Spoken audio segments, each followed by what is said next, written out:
Honey and its products alone are in demand in Uganda, but just how many know what it takes to produce it? To help you understand the business of beekeeping venture, we visited Vincent Adinga of a Billy village in Lira district. He has been in the apiculture business for more than 20 years. Adinga started with 4 beehives and now owns more than 100. All those stands cost me almost 45,000 each, and the KTV I bought it at 80,000 each. Now it has increased up to 120 per KTV. Unlike other beekeepers who look at their apiaries far away from their home, Adinga's hives are in his compound. Adinga knows that it looks dangerous for his family, but his grandchildren play at his home freely with no fear of any risk of attacks by bees.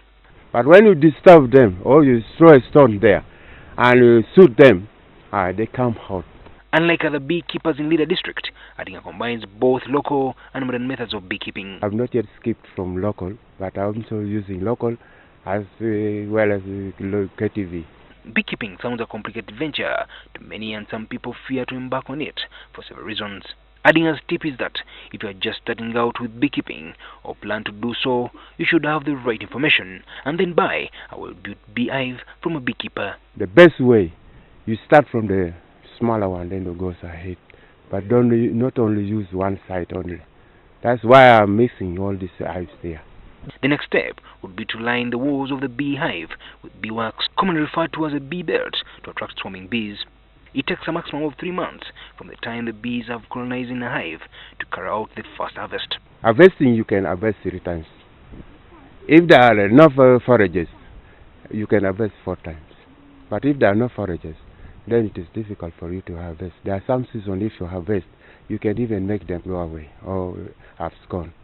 So it is better for you to see if the forage are ready enough, you can harvest freely.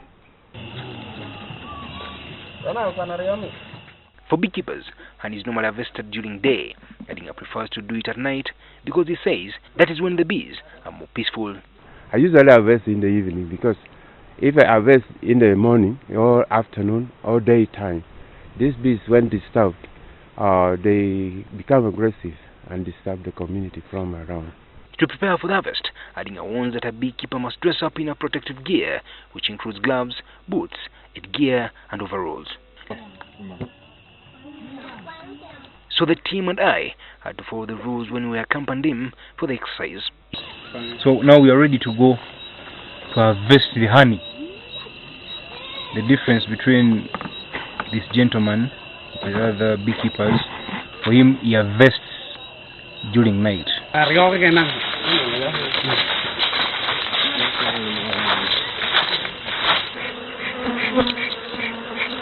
He uses a beehive smoker to calm the bees. The smoke inside the equipment is generated through the burning of cow dung.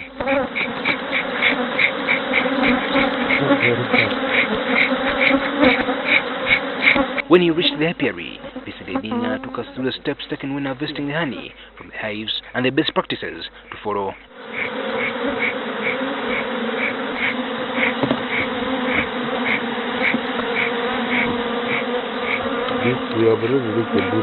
Adinga is able to harvest between 10 to 25 kilograms from a hive per harvest.